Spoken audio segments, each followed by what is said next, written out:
లోకి కొద్దిగా లేట్ అయిపోయింది స్టార్ట్ చేయడంలో. హిందీ క్లాస్ కొద్దిగా ఎక్స్టెండ్ అయిపోయింది. సో మనం ఈరోజు చాలా ముఖ్యాంశం చర్చించుకోబోతున్నాము. కర్దమముని సన్యాసాన్ని గ్రహించడం. సో దానికి ముందు ఇప్పటివరకు ఆయన చేసుకున్న ప్రార్థనలు విన్నారు కపిలముని. ప్లస్ ఆయన అడిగాడు పర్మిషన్ కూడా కపిలముని, ఎందుకంటే కపిలముని భగవంతుడిని అర్థం చేసుకొని ఆయన ఆజ్ఞ అడుగుతాడు. సో దానికి ఇప్పుడు ప్రతిస్పందిస్తూ భగవంతుడు కపిలముని రూపంలో ఉన్న భగవంతుడు కపిలముని ఆయనకు కొన్ని విషయాలు సూచిస్తారు, కొన్ని విషయాలు చెప్తారు. దాని తర్వాత కర్దమముని సన్యాసం గ్రహించి భగవద్ధామానికి తిరిగి వెళ్ళిపోవడం వరకు ఈ యొక్క అధ్యాయంలో చర్చించబడింది. సో మనము 35 నుంచి 47వ శ్లోకం వరకు చర్చించుకుందామంట. 3వ స్కందంలో 24వ అధ్యాయంలో మంగళాచరణ చేసుకొని. ఓం అజ్ఞానతిమిరాంధస్య జ్ఞానాంజనాశలాకయ చక్షోరున్మిళితం యేన తస్మై శ్రీగురవే నమః.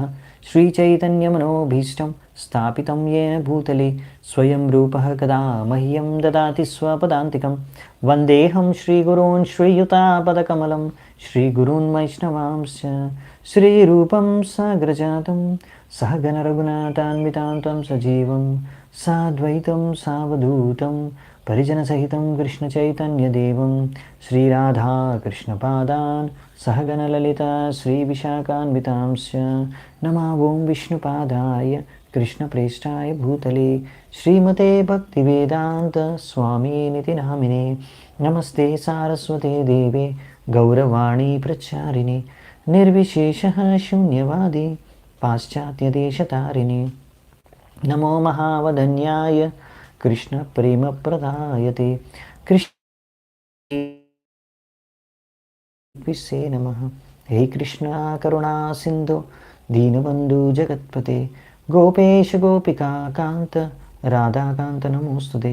తప్త కాంచన గౌరాంగీ రాధే వృందావనేశ్వరి వృషభానుసుతే దేవి ప్రణమామి హరిప్రియే.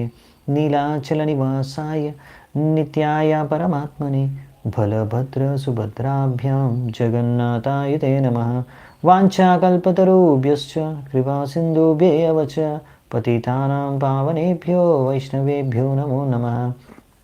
జయ శ్రీ కృష్ణ చైతన్య ప్రభు నిత్యానంద శ్రీ అద్వైత గదాధర శ్రీవాసాది గౌరభక్తవృంద. హరే కృష్ణ కృష్ణ కృష్ణ హరే హరే హరే రామ రామ రామ హరే హరే. సో 35వ శ్లోకం. శ్రీ భగవానువాచ మయా ప్రోక్తం హి లోకస్య ప్రమాణం సత్యలౌకికే అత జనీ మయా తుభ్యం యద్ అవోచమృతం మునే. సో ఇక్కడ ఇప్పుడు కపిలముని చెప్తున్నారు. ఆయన ఇక్కడ భగవానువాచ అన్నారు, శ్రీ భగవానువాచ, ఎందుకంటే ఆయన భగవంతుడు స్వయం అవతారం కనుక కపిలముని ఉవాచ అనమాట. కపిలముని ఏం చెప్తున్నారో ఇప్పుడు చూద్దామంట. ఇప్పుడు ఫస్ట్ కపిలముని చెప్పేది మొదటి 3 శ్లోకాల్లో మనం చూస్తాము. ఆయన ఎందుకు ఆవిర్భవించారు, ఎందుకు ఆయన ఇక్కడ అవతారం తీసుకున్నారు, ఇలా కపిలముని అవతారం, ఆయన యొక్క ముఖ్య ఉద్దేశం ఆయన స్వయంగా తన వాక్యాల్లో చెప్పడం మనం చూస్తాము. దాని తర్వాత కర్దమమునికి కొన్ని సూచనలను ఇస్తారు, ఆదేశాలను ఇస్తారు కపిలముని. దాని తర్వాత కర్మముని ఏం చేస్తాడనేదే ఈరోజు చర్చా విషయం అన్నమాట. సో ఈ శ్లోకంలో ఏం చెప్పారంటే కపిలముని స్వయంగా అంటారు, ఏదైతే నేను చెబుతానో ఇలా స్వయంగా, లేకపోతే ఏదైతే శాస్త్రాల ద్వారా నేను తెలియజేస్తానో అది ప్రామాణికమైంది అన్ని సందర్భాల్లో సంపూర్ణ మానవజాతి కళ్యాణానికి. సో ఓ ముని, నీకు నేను ఒక వాగ్దానం చేశాను, నీ యొక్క పుత్రుడి రూపంలో వస్తానని.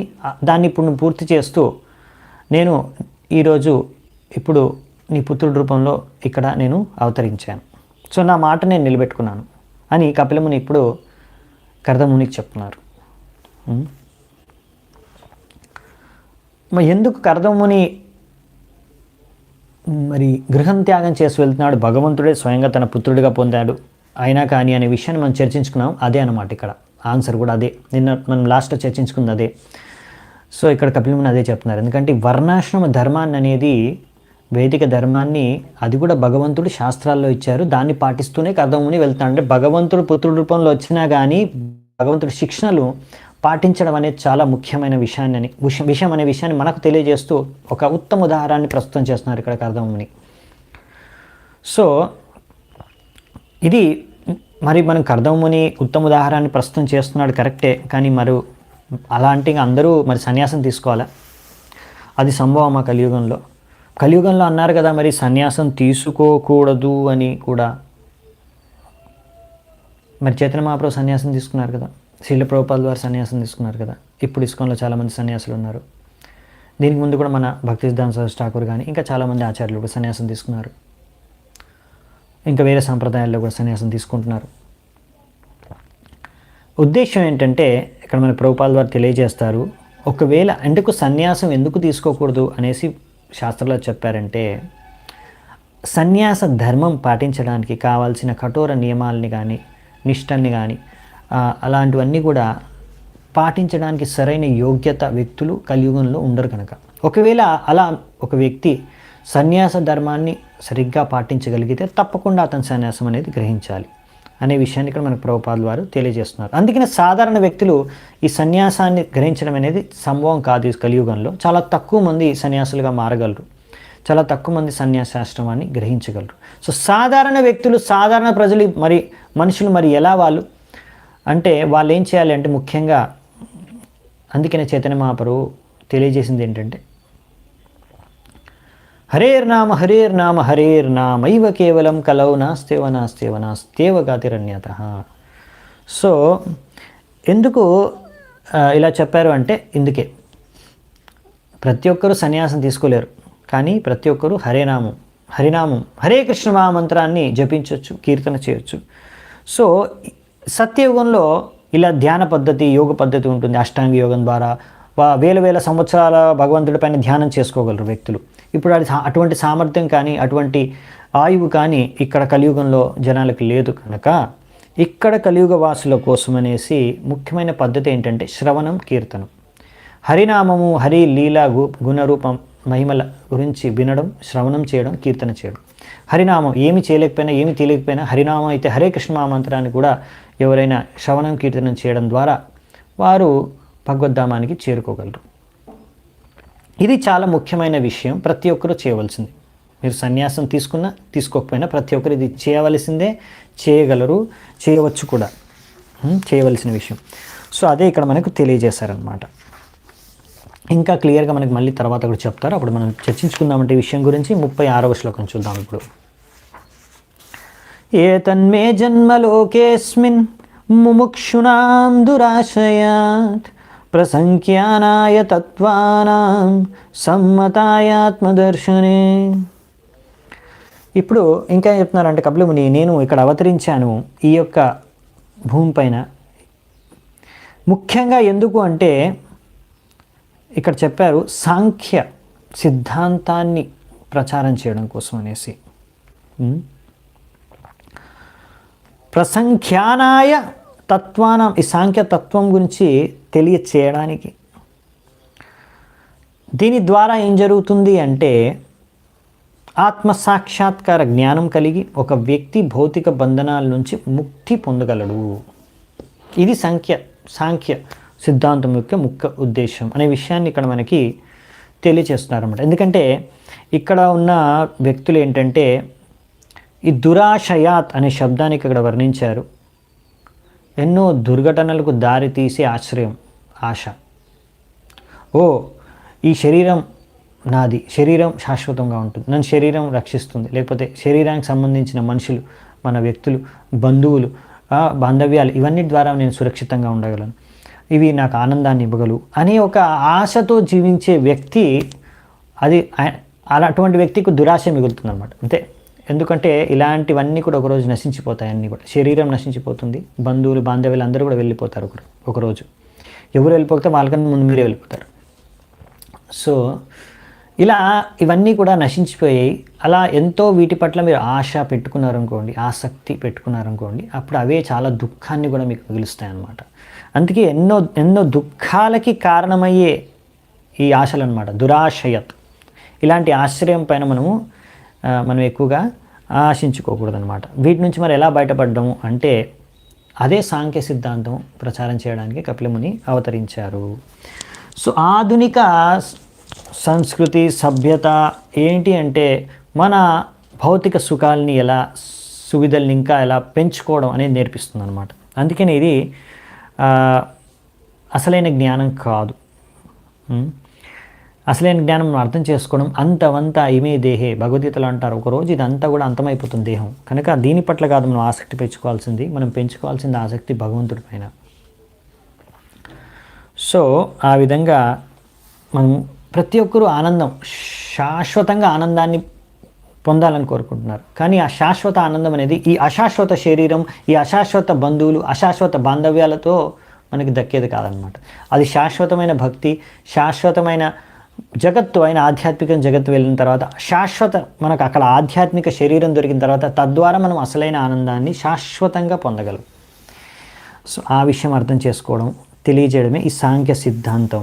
అసలైన నిజాన్ని చెప్పడమే ఈ సాంఖ్య సిద్ధాంతం అని ఇక్కడ మనకి తెలుస్తుంది. ఇంకా తెలియజేస్తారు కపిలముని. ఏ చ ఆత్మపతో వ్యక్తో నష్టకాలేన భూయస తం ప్రవర్తయుతం దేహం ఇమం విద్ధి మయా భృతం. సో ఈ ఆత్మసాక్షాత్కార పదం ఏదైతే ఉందో ఇది చాలా కష్టం అర్థం చేసుకోవడం కోసం. అది కాలానుసారంగా నష్ట కాలేన భూయస, కాలానుగుణంగా నష్టపోయింది.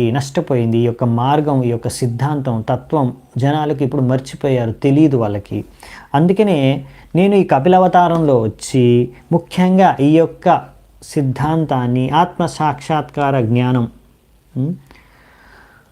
సాంఖ్య సిద్ధాంతాన్ని ప్రచారం సాధారణ ప్రజలకి సమాజంలో చేయడానికి నేను అవతరించాను అని ఇక్కడ స్వయంగా కపిలముని చెప్తున్నారనమాట. సో ఎందుకు మళ్ళీ ఇది ప్రచారం చేయవలసి వచ్చిందంటే ఇది కాలానుగుణంగా ఇది జనాలు మర్చిపోయారు, లేకపోతే ఇప్పుడు అది ఆ జ్ఞానం అనేది లుప్తమైపోయింది. అంటే ఇక్కడ కొత్తగా ఏమి చెప్పట్లేదు కపిలముని. ఆయన అంటారు నేను ఏదైతే ముందు నుంచి ఉన్న పదమే ఆత్మసాక్షాత్కార జ్ఞానమే నేను మళ్ళీ ఇస్తున్నాను. ఎందుకంటే ఇప్పుడు పునరావృతం చేయాల్సి వస్తుంది. ఎందుకంటే ఇప్పుడు ఇది అందరూ మర్చిపోయారు, లేకపోతే లుప్తం అయిపోయింది జ్ఞానం. ఎలాగైతే కృష్ణుడు భగవద్గీతలో చెప్తాడో సకాలేన నష్ట యోగో నష్టపరంతః అని చెప్తారు కదా, సకాలేన మహత యోగో నష్టపరంతః. ఈ యోగ జ్ఞానము అనేది కాలానుసారంగా మర్చిపోయారు జనాలు, నశించిపోయింది ఎలాగో అలాగా. ఎందుకంటే ఈ జ్ఞానం అనేది ముందు నేను ఎన్నో సంవత్సరాల క్రితం సూర్య భగవానుడికి చెప్పాను. అదే జ్ఞానం నీకు మళ్ళీ ఇప్పుడు నేను చెప్తున్నాను, కొత్తదేం చెప్పట్లేదు. సో ఇక్కడ భగవంతుడు రకరకాల అవతారాల్లో వచ్చి ఆ జ్ఞానాన్ని మనకు ప్రసాదిస్తాడు. మన ఇక్కడ ఆధునిక ప్రపంచంలో ఏంటంటే ఎంతో మహామహా పండితులు, జ్ఞానులు, వ్యక్తులు వాళ్ళు ఏంటంటే కొత్త కొత్త సిద్ధాంతాలని సృష్టిస్తూ ఉంటారు, మనోకల్పిత సిద్ధాంతాలని. అవి వినడానికి బాగుంటాయేమో కానీ అవి మనకి ఏ లాభం సమకూర్చలేవు అన్నమాట. ఇలా ఒక్కొక్క సిద్ధాంతం ఒకటి సృష్టిస్తాడు తన మనస్సు, మనోకల్పితం ద్వారా, తన బుద్ధి తెలివితేటల ద్వారా. ప్రతి మనిషి ఆల్రెడీ మనకి ఆయన 6 అందాలు ఉన్నాయి, కామక్రోధ లోభ మోహం మద్మాశ్చర్యాలతో కూడి ఉన్న అనర్థాలు, కలుషితమైన బుద్ధి చేతనతో రకరకాల సిద్ధాంతాన్ని సృష్టిస్తూ ఉంటాడు. ఒక సిద్ధాంతం సృష్టిస్తే ఇంకో సిద్ధాంతం సృష్టించడం, ఇలా నడుస్తూనే ఉంటుంది. కానీ ఇది అలా కాదనమాట. భగవంతుడు చెప్పే ఈ సిద్ధాంతం అనేది కొత్తది కాదు, ఇది శాశ్వత సిద్ధాంతం, ఇది సత్యం, శాశ్వత సత్యం. సో ఆత్మసాక్షాత్కారం మార్గం. సో ప్రిన్సిపల్ ఒకటే ఉంటుంది, భగవద్ధామం చేరుకోవడం, మనం శుద్ధమైపోవడం. ఇది ప్రతి యుగంలో ఒక్కొక్క విధి విధానంగా చేయడానికి ప్రతి యుగంలో కూడా భగవంతుడు వచ్చి ఆ యుగ ధర్మాన్ని మనకి నేర్పిస్తూ ఉంటారన్నమాట.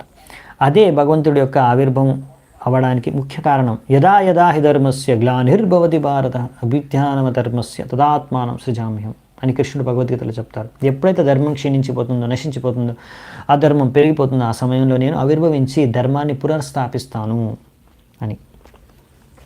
సో అలా మనకి తెలిసిందే. అందుకనే చైతన్య మహాప్రభు కూడా ఇక్కడ కలియుగంలో వచ్చి హరే కృష్ణ మహామంత్రాన్ని ప్రచారం చేసి హరినామ సంకీర్తన యోగ ఇది ప్రచారం చేశారు. ఇది యుగ ధర్మం కనుక. కచ్చకామం మయా పృష్టో మయి సన్యస్త కర్మణ చిత్వా సుదుర్జయం మృత్యుం అమృతత్వాయ మాం భజ. ఈ విధంగా నువ్వు గచ్చకామం మయా పృష్టో, ఇప్పుడు నువ్వు ఎక్కడ వెళ్ళాలనుకుంటున్నావో, ఎక్కడ భ్రమించాలనుకుంటున్నావో వెళ్ళు, దీనికి నా అనుమతి ఉంది. ఎందుకంటే మీకు గుర్తుందా, లాస్ట్ నేను చర్చించుకున్నాము, కర్దముని అనుమతి అడుగుతాడు, నేను వెళ్ళాలనుకుంటున్నాను ఇలా సన్యాసం తీసుకొని. సో ఇప్పుడు ఇక్కడ కపిల ముని అంటే నేను నీకు ఆ ఆజ్ఞని ఇచ్చేస్తున్నాను, అనుమతిని ఇచ్చేస్తున్నాను, నువ్వు ఎక్కడ వెళ్ళాలనుకుంటున్నా అక్కడ వెళ్ళు, కానీ ఎల్లప్పుడూ ఎక్కడ వెళ్ళినా సరే నువ్వు నీ కార్యాలు అన్నీ కూడా నాకు సమర్పితం చేయి. అంటే నువ్వు చేసే ధ్యానం కానీ నువ్వు చేసే ఏ కార్యమైనా కానీ ఆ విధంగా నువ్వు ఎల్లప్పుడూ మమ భజ అంటే నన్ను భజిస్తూనే ఉండు, ఏదో విధంగా నన్ను ఆరాధిస్తూనే ఉన్నావు అనుకో, అప్పుడు అమృతత్వాయ, అప్పుడు నువ్వు అమృతత్వాయ అంటే మృత్యువు లేని ఆ ఆధ్యాత్మిక జీవనాన్ని నీకు దక్కగలదు. సుదుర్జయం మృత్యువుని నువ్వు జయించగలవు. సో మృత్యువుని ఎలా జయించాలి అనే విషయాన్ని ఇక్కడ మన కపిల ముని తెలియజేస్తున్నాడు. ఈ విధంగా నువ్వు కనుక నన్ను ఎల్లప్పుడూ మమ భజ, నన్ను భజన చేస్తున్నావు అనుకో, నువ్వు ఈ మృత్యువు ఎంతో కష్టం దీన్ని జయించడం అంటే మళ్ళీ మృత్యు లేకుండా ఉండడం, అది మృత్యుని జయించడం అంటే. మృత్యువు అయి మళ్ళీ తర్వాత మళ్ళీ జన్మ తీసుకున్నావు అంటే మళ్ళీ మృత్యు నువ్వు అవ్వాల్సిందే, జన్మించావంటే ఒకసారి మళ్ళీ నీకు మృత్యు చెందాల్సిందే. సో అంటే నువ్వు మృత్యుని ఇంకా జయించలేదన్నట్టు. మృత్యువుని జయించడం అంటే మళ్ళీ మృత్యువు లేకుండా ఉండడం. సో అది ఎప్పుడు సంభవం? భగవద్ధామానికి వెళ్ళినప్పుడు. అది ఎలా వెళ్ళగలం? అదే ఇక్కడ చెప్తున్నారు, ఏదైతే కృష్ణుడు గీతలో చెప్పారు, మన్మనాభావ మద్భక్తో మధ్యాజిమాం నమస్కురు. ఇక్కడ అదే చెప్తున్నారు, మామ భజ, నా భజన చేయని. సో ఈ ఒకటే విషయం మనకు ఇప్పుడు ఇంకా చాలా చూస్తాం. కపిల్ దేవ్ శిక్షణలు అన్నీ కూడా అవన్నీ కూడా ముఖ్య రూపంగా అంటే ప్రిన్సిపల్గా మూల ఉద్దేశం చూస్తే మనకి కృష్ణుడు భగవద్గీత చెప్పింది కానీ భాగవతంలో ఉండే కానీ అన్ని శాస్త్రాల్లో ఒకటే ఉంటుంది. ఎవరెక్కడ అడుగుతున్నారు, ఇస్కాన్ బ్రహ్మచారీస్ కూడా సన్యాసం కిందకి వస్తారా అంటే, సన్యాసాశ్రమం. సో ఇస్కాన్ బ్రహ్మచారీస్ ఎవరైతే ఉన్నారో వాళ్ళలో కొంతమంది తర్వాత గృహస్థాశ్రమాన్ని గ్రహిస్తారు, కొంతమంది డైరెక్ట్ సన్యాసం కూడా తీసుకుంటారు, కొంతమంది బ్రహ్మచారిగానే ఉండిపోతారు జీవితాంతం కూడా. సో ముఖ్య ఉద్దేశం ఏంటంటే మనం చర్చించుకున్న విధంగా ఎల్లప్పుడూ ఏ ఆశ్రమంలో ఉన్నా కానీ మనము ఎప్పుడు కూడా భగవంతుడికి భక్తి అనేది చేసుకోవాలి. సో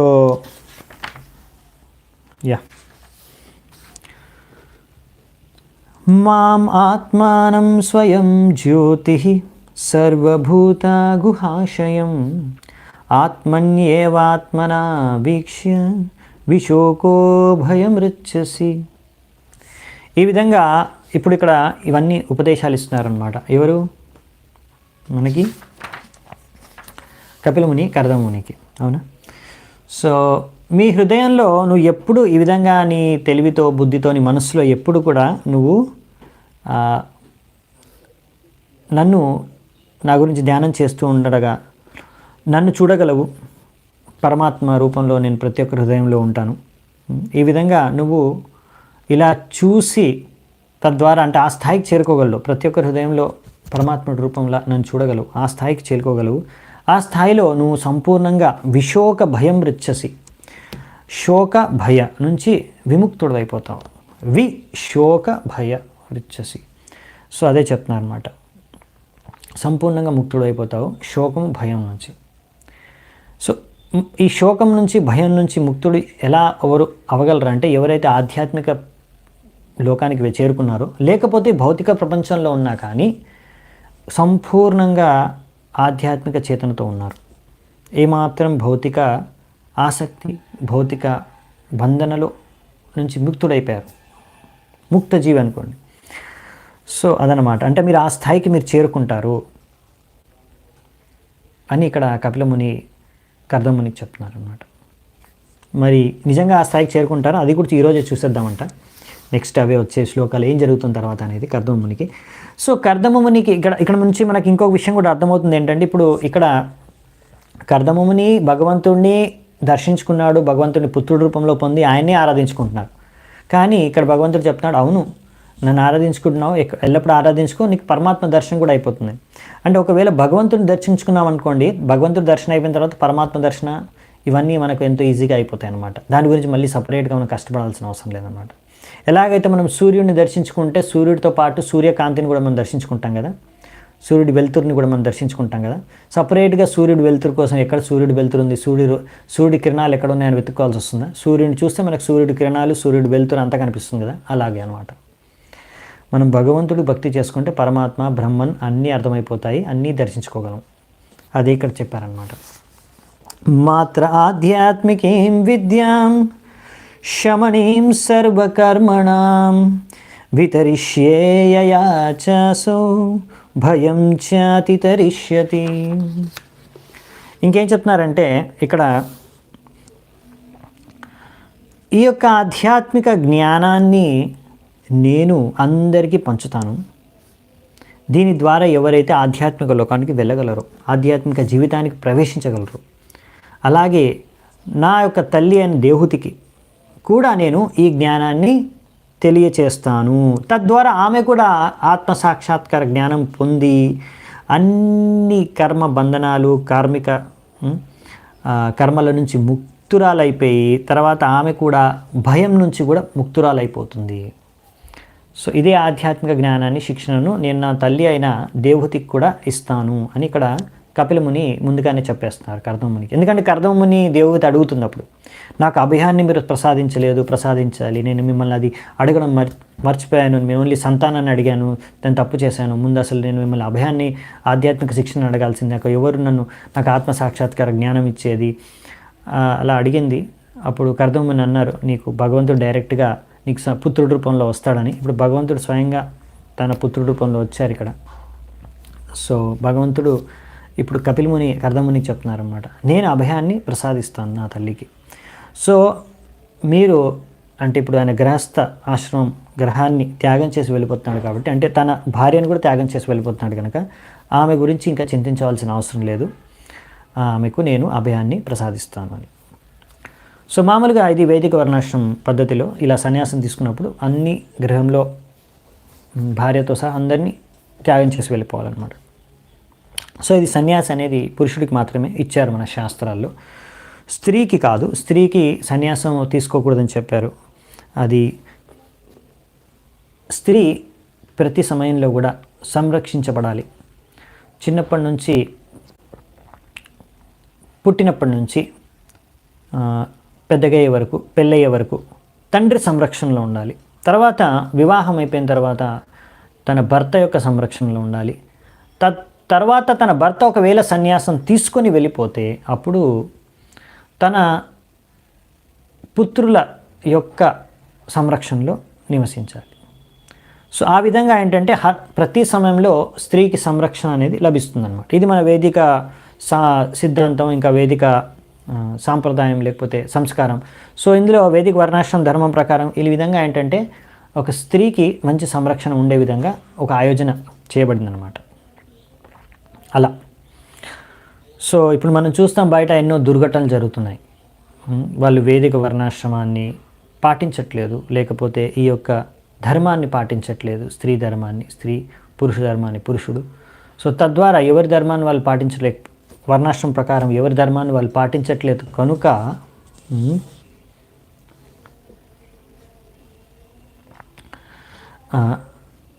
అందుకనే ఇక్కడ మనకి చెప్పారు. ఇక్కడ ఎవరో ఏదో ప్రశ్న అడుగుతున్నారు, ఒక్క సెకండ్ లైవ్ చాట్. అచ్చా, ఇక్కడ సంజయ్ ప్రభు ఏదో ప్రశ్న అడుగుతున్నారు. వేరే సంస్థ వాళ్ళు ఉన్నారు, వాళ్ళని పేరు చెప్పట్లేదు, మీరు కావాలంటే చదువుకోండి. సో వాళ్ళు మరి అక్కడ అందులో ఉన్నారు కదా ఇలా సన్యాసుల్లాగా కొంతమంది స్త్రీలు కూడా అని ప్రభుపాల్ ద్వారా అందుకే ఇక్కడ రాశారనమాట. వాళ్ళ గురించి కూడా, అలాంటి వాళ్ళ గురించి కూడా ఇక్కడ ఇంకో దగ్గర రాస్తారు, చూశాను నేను. ఏం రాస్తారంటే ఇలా అది ఉచితమైన మార్గం కాదు, కొన్ని చోట్ల కొన్ని సంస్థల్లో అలా సన్యాసి స్త్రీలకు కూడా సన్యాసం ఇచ్చేసి సన్యాసినీలుగా తయారు చేస్తున్నారు. అది వైదిక శాస్త్రానుసారంగా ఉచితం కాదనమాట. అది ఎందుకంటే చాలామంది ఇప్పుడు మీరు అలాంటి సంస్థల్లో మీరు వెళ్ళి అడగండి, మీరు కోట్ చేస్తారు కదా, ఆ సంస్థకు వెళ్ళి అడగండి. వాళ్ళు ఎప్పుడూ భగవద్గీత భాగవతం నుంచి లేకపోతే మన శాస్త్రాల నుంచి ఒక్క వాక్యం కూడా ప్రచారం చేయరు. వాళ్ళు ప్రచారం చేసేది చెప్పాం కదా, మనోకల్పిత జ్ఞానం అనమాట. అందులో ఎవరో ఉన్నారంట, ఆయన భగవంతుడు అంట, లేకపోతే భగవత్ సాక్షాత్కారం జరిగిందంట, ఆయన చెప్పిందే వాళ్ళకి అన్ని వేదాలు, శాస్త్రాలు, భగవంతుడి శిక్షణాలు. ఇంకా వేరేవి భగవంతుడు చెప్పిన భగవద్గీతను కూడా వాళ్ళు చదవరు, భాగవతాన్ని కూడా వాళ్ళు చదవరు, మన ఏ శాస్త్రాలని వాళ్ళు పట్టించుకోరు. వాళ్ళు ఏంటంటే ఎవరో ఒక అతను ఉన్నాడు వాళ్ళకి, ఆయన మనోకల్పిత జ్ఞానాన్నే వాళ్ళు జీవిత సిద్ధాంతం వాళ్ళకి. సో అటువంటి శాస్త్ర ఆధారితం లేని సాంప్రదాయాల్ని సంస్థల్ని మనం పాటించకూడదు. ఇలాంటి విషయాలు నేను ఎప్పుడో ముందు చాలాసార్లు చెప్పాను, పేరు తీసుకోను నేను, ఎందుకంటే మనం ఎవరినో కించపరచాలో నిందించాలో అని కాదు. పాయింట్ ఏంటంటే మనం తెలుసుకోవాలి తెలివితో, మరి వాళ్ళు చెప్పే విషయాలు గీతా భాగవతం మన ప్రామాణిక సాంప్రదాయ ఆధారంగా ఉండాలి కానీ సో మన శాస్త్రాల ఆధారితంగా లేవు అవన్నీ పనులు. అందుకే అందులో అలాంటి ఆర్గనైజేషన్లు కొన్ని ఉంటాయి, సంస్థలు, వాటిని మనం అనుసరించకూడదు అనే విషయాన్ని కూడా మనం గుర్తుంచుకోవాలి. సో నెక్స్ట్, ఇప్పుడు దీని తర్వాత ఇది మన శాస్త్రాల్లో ఏంటంటే స్త్రీ ధర్మం పురుష ధర్మం అందరికీ, ఎందుకంటే పురుషుడు స్త్రీలు చూడ్డానికి శరీరం, బలం, మనోచేతన, మనోభావన, హృదయం, ఇలా సైకోఫిజికల్ నేచర్ అంత కంప్లీట్గా డిఫరెంట్ ఉంటుంది. అవునా, మొత్తం డిఫరెంట్. ఇద్దరు సమానం కాదు, శారీరకంగానే సమానం కాదు, శరీరం సమానం కాదు. సో అందుకనే బయట అందరూ స్త్రీ సంరక్షణ గురించి మాట్లాడుతున్నారు. అవునా, పురుష సంరక్షణ గురించి మాట్లాడలేదు. ఎందుకు? స్త్రీకి సంరక్షణ అవసరం. అందుకనే వారి కోసమని ఇటువంటి ఆయోజన మన వైదిక వర్ణాశ్రమ ధర్మంలో చేయబడింది, ఆల్రెడీ చేయబడింది. సో అందుకనే మన శాస్త్రాలు అనేవి చాలా సైంటిఫిక్ అన్నమాట. నెక్స్ట్, మైత్రేయ ఉవాచ ఏవం సముదితస్తేన కపిలేన ప్రజాపతి దక్షిణీకృత్య తం ప్రీతో వనం ఏవ జగామః. సో మైత్రేయ ముని ఇప్పుడు ఏం చెప్తున్నారంటే, అలా భగవంతుడి దగ్గర మన కర్దమ ముని విన్న తర్వాత, ఆయన ప్రార్థనలు చేసుకున్న తర్వాత, కపిల ముని నుంచి అన్ని ఆదేశాలు స్వీకరించిన తర్వాత, అనుమతి దొరికిన తర్వాత ఆయనకి ప్రదక్షిణాలు చేశారు. ఎందుకంటే ఆయనకు తెలుసు కపిలముని భగవంతుడని. సో మనం ఎలా భగవంతుడి గుడిలో భగవంతుడి ప్రదక్షిణాలు చేస్తాము, అలాగే ఇప్పుడు కర్దముని కపిలమునికి ప్రదక్షిణాలు చేసి అక్కడి నుంచి ఇంకా ఆయన వనంలోకి ప్రస్తావన చేశారనమాట. సో ఇప్పుడు మళ్ళీ ఇక్కడ ఇచ్చారు, వానప్రస్థ అంటే వనానికి ప్రస్థానం చేయడం, వనంలోకి వెళ్ళిపోవడం. అసలు వనంలోకి వెళ్ళిపోవడం ఏంటి? వనంలోకి వెళ్ళిపోయి అక్కడే ఉన్న కోతులు, నక్కలు, జింకలు, లేకపోతే ఇంకా క్రూర మృగాలైన సింహము, పులులు, అటువంటి జీవితాన్ని మనం జీవించాలనా? అందుకే నా వెళ్ళేది వనానికి? అలా కాదని ఇక్కడ మనకి క్లియర్గా చెప్తున్నారు ప్రభుపాల్ గారు. ఇంకా గృహంలోనే ఉండి, ఇంకా బంధువుల ఆశ్రయం తీసుకొని, వాళ్ళ బంధనలతో వాళ్ళపైన ఆధారపడి వాళ్ళ చింతనలో ఉండడం కన్నా, ఇప్పుడు అలా ఒక సమయం తర్వాత ఇవన్నిటి నుంచి దూరంగా వెళ్ళి సంపూర్ణంగా భగవంతుడిపైనే ఆధారపడి, భగవంతుడిని ఆశ్రయించి, ఆశ్రయం గ్రహం చేసి, ఇప్పుడు అక్కడ వెళ్ళారంటే అక్కడ ఎవరు దిక్కు? భగవంతుడి దిక్కు. ఇంకా భగవంతుడి ఆశ్రయం తీసుకోవాల్సింది. అలా భగవంతుడి పైన నమ్మకంతో, భగవంతుడిని ఆశ్రయిస్తూ, భగవంతుడి చింతనతో, ఇక్కడ ఏమైనా సమస్య వస్తే ఇంట్లో అమ్మ, నాన్న, కొడుకు, కూతురు ఎవరో ఒకరిని ఆశ్రయిస్తారు. అవును, వెంటనే భగవంతుడిని తలుచుకోరు, చాలా తక్కువ. సో ఇలా అక్కడికి వెళ్ళినప్పుడు ఇంకా అక్కడ ఎవరు లేరు, ఇంకా భగవంతుడే సంరక్షించేది. భగవంతుడిని ఆశ్రయించడం, భగవంతుడిని చింతించుకోవడం, భగవంతుడి ధ్యానించుకుంటూ సమయం, ప్రతి సమయంలో. సో ఇది ముఖ్యమైన ఉద్దేశం అన్నమాట వనంలోకి వెళ్ళడానికి.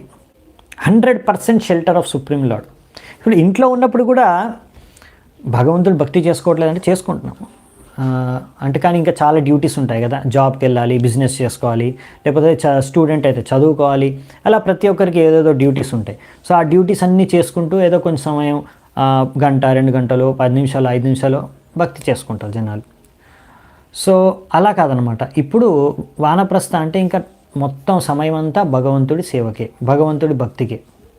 భక్తి అంటే సేవ, డివోషనల్ సర్వీస్. ప్రభుపాల్ ద్వారా మనకు భక్తి అంటే ఓన్లీ భజన చెప్పలేదు, సేవ కూడా చెప్పారు. సో భగవంతుడికి భక్తియుతంగా మనం కార్యాలు చేసుకోవడం, సేవ చేసుకోవడం. బేసికల్లీ ఏంటంటే ప్రతి సమయంలో భగవంతుడి చింతనలోనే నిమగ్నమై ఉండడం. అది మనకి అది ముఖ్యమైన ఉద్దేశం. అంతేకాని వనంలోకి వెళ్ళాలి అదే ముఖ్యమైన ఉద్దేశం కాదు. వనంలోకి ఎందుకు వెళ్ళాలి అనేది ముఖ్యమైన ఉద్దేశం. అది మనం అర్థం చేసుకోవాలి. అందుకని ప్రభుపాల్ వారు అంటున్నారు, ఇప్పుడు ఈ కలియుగంలో మరి వెళ్ళాలా వనం? ప్రభుపాల్ వెళ్ళలేదే వనంకి, లేకపోతే మన ఆచార్యులు ఎవరు అలా వనంలోకి వెళ్ళి ఉండలేదే. ఎందుకంటే ఇక్కడ మనకు ప్రభుపాల్ వారు చెప్తారు, ఇక్కడ కలియుగంలో ఈ సమయంలో చాలామంది పెద్ద పెద్ద సిటీల్లో, పెద్ద పెద్ద నగరాల్లో జీవితాంతం నివసించిన తర్వాత ఇదంతా వాళ్ళకి వెళ్ళడం కుదరదు, సంభవం కాదు, అది వెళ్ళాల్సిన అవసరం కూడా లేదు. ముఖ్యమైన ఉద్దేశం ఏంటంటే గృహంలో ఎందుకు హిత్వాత్మపాతం గృహం అంధకూపం. ప్రహ్లాద్ మహారాజు గృహాన్ని అంధకూపం అని చెప్పారు. అంటే అంధకూపం అంటే ఎక్కడైనా మీరు ఒక ప్లేస్ నుంచి వెళ్తున్నారు, ఎక్కడైనా ప్రదేశంలో, నిర్మానుష్యమైన ప్రదేశంలో వెళ్తే అక్కడ ఒక అంధకూపం అంటే గొయ్యిలో పడిపోయారనుకోండి, అంధకారం ఉంది మొత్తం, అక్కడ మీరు అరిచినా ఏడ్చినా ఎవరు వచ్చి మిమ్మల్ని రక్షించలేరు, అటువంటి స్థలం అది. సో అలాగే ఎవరైనా ఇలా గృహస్థుల అంటే గృహంలో ఉండి ఈ యొక్క కుటుంబ సంసారంలో చిక్కుకొని బంధత్యం అందులో బంధనాల్లో చిక్కుకొని అందులోనే జీవించారనుకోండి, భక్తి చేసుకోకుండా అలా జీవించేవారు కూడా పరిస్థితి అటువంటిది. ఎందుకంటే వాళ్ళని ఇంకెవరు రక్షించలేరు అనమాట. వాళ్ళు అప్పుడు అలా చాలామంది ఉన్నారు. చాలామంది ఇంట్లో భక్తి చేసుకోవట్లేదు, ఎన్నో సమస్యలు ఎరుక్కున్నారు, ఏడుస్తున్నారు. కొంతమంది చాలామంది అందుకే సూసైడ్లు కూడా చేసేసుకుంటుంటారు. వాళ్ళకి అర్థం కావట్లేదు, ఎంత అరిచినా ఏడ్చినా వాళ్ళకి అర్థం కావట్లేదు, మార్గం లేదు ఎలా బయటపడాలని. ఎందుకంటే భక్తి చేసుకోవట్లేదు వాళ్ళు. సో అటువంటి వాళ్ళకి ఇంకా ఏ మార్గం లేదనమాట ఈ భౌతిక దుఃఖాల నుంచి బయటపడడానికి. సో అందుకనే అది గ్రహం అంధకూపం అని చెప్పారు. సో కానీ మనమేంటి ఇక్కడ మనం చేసుకోవాల్సింది ఏంటంటే ఇంట్లో ఉన్నా కానీ భక్తి చేసుకోవాలి. కానీ ఇప్పుడు ఈ సమయంలో అంటే వానప్రస్థ ఏజ్ రాగానే, అంటే ఒక సమయం తర్వాత ఇప్పుడు పిల్లలందరూ పెద్దగా అయిపోయిన తర్వాత, వాళ్ళు పెళ్ళిళ్ళు అయిపోయిన తర్వాత, లేకుంటే వాళ్ళు జాబ్స్ వచ్చేసిన తర్వాత, సెటిల్ అయిపోయిన తర్వాత, ఇంకా మనకు బాధ్యతలు అయిపోయిన తర్వాత, అప్పుడు ఎక్కువ సమయం మనము ఎంత ఎక్కువ సమయం వీలైతే అంత భగవంతుడి భక్తికి, సేవకు మనము ఉపయోగించాలన్నమాట. అది ముఖ్య ఉద్దేశం అన్నమాట. ఉద్దేశం అది. సో అలాంటప్పుడు మీరు ఇంట్లో ఉండి కూడా మెయిన్ ఏంటంటే ఎక్కడున్నా, మందిరంలో ఉన్నా కానీ ఎక్కడున్నా కానీ, ముఖ్యంగా వానప్రస్థ ఆశ్రమం ముఖ్య లక్ష్యం ఏంటంటే ఈ సన్యాసాశ్రమంది కూడా సంపూర్ణంగా ఇప్పుడు సమయం అంతా భగవంతుడి చింతన, సేవకు పెట్టుకోవడం. ఓకే, అదే అన్నమాట. సో నెక్స్ట్, వ్రతం స ఆస్థితో మౌనం ఆత్మైక శరణో ముని నిస్సంగో వ్యచరత్క్షోణి అనగ్నిర్ అనికేతన. సో నెక్స్ట్ ఇంకా ఈరోజు మేబీ మనకి ఇంకొక 5-10 minutes పట్టొచ్చు. 40 seconds శ్లోకంలో ఉన్నాం మనం. సో కర్దముని ఇప్పుడు ఒక వ్రతాన్ని తీసుకున్నాడు, మౌన వ్రతాన్ని. ఆత్మైకో శరణో ముని, ఇప్పుడు మొత్తం భగవంతుడి శరణాన్ని ఆశ్రయించి ఎప్పుడు ఇంకా భగవంతుడినే చింతిస్తాను నేను, భగవంతుడిపైనే ధ్యానం, ఇంకా వేరే ధ్యానం లేదు, నీకు ఇంకా వేరే మాట్లాడారు కూడా మాట్లాడను నేను అనే మౌన వ్రతాన్ని తీసేసుకున్నాడు. తద్వారా ఆయన ఇప్పుడు ఒక్కడే ఉన్నాడు కదా, ఎవరితో మాట్లాడతారు, ఒక్కడే, ఇంకా ఎల్లప్పుడూ భగవంతుడిపైన ధ్యానం చేసుకుంటూ భ్రమణ చేసుకుంటూ వెళ్తున్నారు. ఇంకా ఏ విషయాలపైన, వేరే విషయాలపైన చింతన కానీ మాట్లాడడం అనేది కూడా ఆయన చేయడు, దాన్ని వ్రతం తీసుకున్నాడు. తద్వారాగా ఆయన ఒక సన్యాసి ధర్మాన్ని పాటిస్తూ ఇప్పుడు ఆయన ఇంకా ఏ రకమైన అనాగ్నిర్ అనికేతన, ఏ రకమైన అగ్నితో సంబంధం లేదు, ఏ రకమైన ఇల్లుతో సంబంధం లేదు. అంటే ఏ ఇంటిని ఆయనకి ఇప్పుడు ఇంకా అగ్నితో సంబంధం అంటే ఎక్కువగా గృహస్థాశ్రమంలో ఉన్నప్పుడు ఎన్నో రకాల యజ్ఞాలు చేయాల్సి వస్తుంది. ఇంకో రకం ఏంటంటే ప్రతిరోజు వండుకోవడానికి కూడా అగ్ని అనేది ఉపయోగించాల్సి వస్తుంది. సో అగ్నితో చాలా పనులు ఉంటాయి. కానీ ఇప్పుడు అగ్నితో పని లేదనమాట సన్యాసికి. ఇంకా అలాగే ఆయన ఇప్పుడు ఇల్లు ఆయనకు లేదు, ఆయన భ్రమణ చేస్తూ ఉంటాడు కాబట్టి ఆయనకి ఇల్లు అవసరం లేదు, అంటే ఒక ఇంట్లో కూర్చొని ఉండట్లేదు ఆయన. సో ఆ విధంగా ఇప్పుడు ఆయన అనగ్నిర్ అనికేతన, ఆ విధంగా ఆయన భ్రమణ చేస్తూ ఉన్నారు భగవంతుడిని చింతించుకుంటూ. సో ముఖ్యమైన ఉద్దేశం మౌనవ్రతం అంటే ఇక్కడ ఏంటంటే భగవంతుడి గురించి మాత్రమే మాట్లాడాలి, అంటే భగవత్ చింతన, భగవత్ విషయాలు సంబంధించివి, అంతేగాని ఆధ్యాత్మిక సంబంధించిన విషయాలు మాట్లాడాలి, అంతేగాని వేరే విషయాలు, భౌతిక విషయాల గురించి కాదని. సో అది మౌనవ్రతం యొక్క ఉద్దేశం. ఇక్కడ అది పాటించారు మన కర్దముని, అది ఇక్కడ మనకు తెలియజేశారు. ఇంకా కొన్ని పాయింట్స్ ఉన్నాయి, మీరు చదువుకోండి. సో ఇలా భగవద్గీతలు కూడా ఎన్నో విషయాలు చెప్పారు. మనం సరైన జ్ఞానాన్ని సంపాదించుకోవడానికి, ఆధ్యాత్మిక పదంలో ముందుకు వెళ్ళడానికి 18 విషయాలు చెప్పారు. అందులో ఇవి ఉన్నాయి కొన్ని, అలా ఇంకా చాలా ఉన్నాయన్నమాట. అమానిత్వం, అదంబిత్వం, ఇవన్నీ కూడా, అహింస, ఇవన్నీ కూడా. సో ఇవన్నీ కూడా కర్దముని పాటించారనే విషయాన్ని మనకి ఇక్కడ తెలియజేస్తున్నారు. మనో బ్రహ్మణే యుంజానో యత్తత్సత్ అసతః పరం గుణావభాసే విగుణ ఏకభక్త్యానుభావితే. సో దాని తర్వాత ఆయన సంపూర్ణంగా తన మనస్సుని భగవంతుడి పైన కేంద్రీకరించుకున్నాడు, పరబ్రహ్మమైన భగవంతుడి పైన. ఎవరైతే 3 గుణాలకి అతీతమో, ఇంకా అన్ని రకాల కార్యాలకి అతీతం, భౌతిక విషయాలకి కార్యాలకి, సో ఎవరినైతే మనము భగవంతుడిని భక్తితో మాత్రమే చూడగలమో అటువంటి భగవంతుడి పైనే తన యొక్క మనస్సుని ధ్యానాన్ని పెట్టుకున్నాడు అన్నమాట. నిరంకృతిర్ నిర్మమశ్చ నిర్ద్వంద్వ సమదృక్ స్వదృక్ ప్రత్యక్ ప్రశాంత ధీర్ధీర ప్రశాంతోర్మిర్ ఇవోదధి. సో ఈ విధంగా ఆయన ఇప్పుడు ప్రశాంతమైన మనస్సుని చేతను చేరుకున్నాడంట. ఈ విధంగా ఏమాత్రం అహంకారం చేత ప్రభావితం కాకుండా, ఏమాత్రం భౌతిక ఆసక్తుల చేత ప్రభావితం కాకుండా వీటన్నిటి నుంచి ముక్తుడైపోయాడు ఆయన. ఇలా ఏ విషయాలకు విచలితం కాకుండా అందరినీ సమాన దృష్టితో చూడగలిగే స్థాయికి చేరుకున్నాడు. అంతేకాకుండా ఆయన తనని ఆత్మగా గ్రహించగలుగుతున్నాడు, చూడగలుగుతున్నాడు, తన మనస్సుని అలా నిర్మలంగా ఉంచగలుగుతున్నాడు. ప్రశాంతోర్మిర్ ఇవోదధి. ఏ విధంగా అయితే ఒక పెద్ద సముద్రంలో ఎన్ని అలలు వచ్చినా కానీ అది ప్రశాంతంగా ఉండగలదు, అటువంటి ప్రశాంతమైన సముద్రంలాగా మనస్సుని నేను ఉంచగలుగుతున్నాడు. భగవద్గీతలో కూడా అంటారు కదా, ఇలా అవ్వాలి మనమని. ఐ థింక్ ఆపూర్యమానం అచలా ప్రతిష్టం, ఐ థింక్ ఆ వర్స్. సో భగవద్గీతలో కూడా చెప్తారు ఇదే విషయం, మన మనస్సుని మనం అలా నిర్మలంగా ఉంచుకోగలగాలి అని. వాసుదేవే భగవతి సర్వజ్ఞే ప్రత్యేగాత్మని పరేణ భక్తిభావేన లబ్ధాత్మా ముక్తబంధన. చూడండి, ఇక్కడ క్లియర్గా చెప్తున్నారు ఆయన ఎలా భక్తి చేసుకున్నాడని. పరేణ భక్తి భావేన, పరాభక్తి. పరాభక్తి అంటే ఏంటో మనకు వర్ణిస్తారు.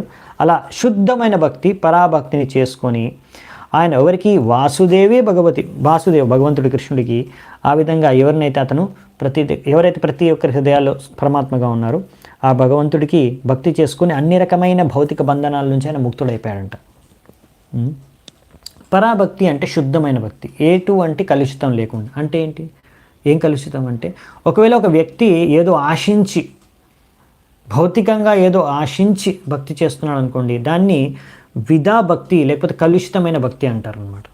ఏదో ఒక భౌతిక ఆశతో నేను ఈ భక్తి చేసుకుంటే నాకు బాగా డబ్బులు వస్తాయి, లేకపోతే మంచి ఉద్యోగం వస్తుంది, లేకపోతే ఈ భక్తి చేసుకుంటే నేను ఈ మహామంత్రం జపిస్తే నాకు మంచి వివాహం జరుగుతుంది, లేకపోతే అంటే ముఖ్య ఉద్దేశం ఇవన్నీ ఎందుకు పొందాలనుకుంటున్నారంటే ఇంద్రియాలతో భోగించడానికి. అలా చాలామందికి ఒకసారి మందిరానికి కూడా వస్తారు కొంతమంది. ఇస్కాన్లో వస్తే ఇక్కడ భక్తి చేసుకుంటే మనకు మంచి బిజినెస్ ఆపర్చునిటీ ఉంటుంది, ఇక్కడ మంచి వ్యాపారం చేసుకోవడానికి అనుకూలంగా మనకి ఇక్కడ మనకు అవ్వచ్చు, అందుకే హరినామం చేస్తే అప్పుడు మనం బిజినెస్ కూడా చేసుకోవచ్చు ఇక్కడ, లేకపోతే ఇక్కడ మంచి వివాహం జరగడానికి మంచి వ్యక్తులు దొరకవచ్చు, లేకపోతే ఇలా మంచి ఇక్కడ పదవి దొరకవచ్చు, లేకపోతే ఏదైనా ప్రతిష్ట రావచ్చు, ప్రతిష్ట పరువు, వీటన్నిటి కోసం మంచి మంచి ఇలా దొరకవచ్చు అనేసి భౌతిక లాభాల కోసం ముఖ్యంగా ఎవరైతే భక్తి చేసుకోవడానికి వస్తారో దాన్ని కలుషిత భక్తి, విధా భక్తి అంటారు. సో అటువంటి భక్తి చేసుకుంటే మనకు భగవంతుడిని మనకి ఎప్పుడు మనము పొందలేమన్నమాట. శుద్ధ భక్తి చేసుకుంటేనే భగవద్ధామానికి వెళ్ళగలం. ఆత్మానం సర్వభూతేషు భగవంతం అవస్థితం అపశ్యత్ సర్వభూతాని భగవత్యాపి చాత్మని. సో ఈ విధమైన స్థాయికి చేరుకున్న తర్వాత కర్దముని ప్రతి ఒక్కరి హృదయంలో ఆయన భగవంతుడిని చూడగలుగుతున్నాడు, అందరినీ భగవంతుడిలో చూడగలుగుతున్నాడు, భగవంతుడిని అందరిలో చూడగలుగుతున్నారు. ఈ విధమైన స్థాయికి ఆయన చేరుకున్నాడు. ఏదైతే భగవంతుడు కపిలముని ముందే చెప్పారో ఆ స్థాయికి ఇప్పుడు కర్దముని చేరుకున్నారనమాట. దాని తర్వాత భగవద్ధామానికి వెళ్ళిపోతారు. అదే రేసర్ లాస్ట్ శ్లోకంలో ఇచ్ఛా ద్వేష విభిన్నేన సర్వత్ర సమచేతస భగవద్భక్తియుక్తేన ప్రాప్త భగవతీ గతి. ఈ విధంగా ఇచ్ఛాద్వేష విహీనేన అంటే ఇచ్ఛాద్వేషం రెండింటి నుంచి ముక్తులైపోయారు. ఇచ్ఛాద్వేషం నుంచి ముక్తులైపోయిన తర్వాత సర్వత్ర సమచేతస అందరినీ సమానమైన చేతనతో చూడగలిగాడు. భగవద్భక్తియుక్తేన భగవంతుడి పట్ల ఇలా భక్తి చేసుకొని ఇలా చేసుకుంటూ ఆయన ఆయనకి ఏం ప్రాప్తి దొరికింది? భగవతీ గతి. భగవంతుడు ఉన్న చోటికి ఆయన వెళ్ళిపోయాడు, భగవద్ధామానికి తిరిగి వెళ్ళిపోయాడు. సో ఈ విధంగా ఈ యొక్క అధ్యాయం ముగుస్తుంది. కర్దముని తన జీవిత లక్ష్యాన్ని సాధించి భగవద్ధామానికి తిరిగి వెళ్ళిపోయాడు. సో ఒక గొప్ప భక్తుడి యొక్క చరిత్ర ముగుస్తుంది దీంతో. ఇంకా చాలా విషయాలు ఉన్నాయి. ఇప్పుడు కపిల ముని యొక్క శిక్షణలు మనము వచ్చే అధ్యాయం నుంచి చర్చించుకుంటామంట.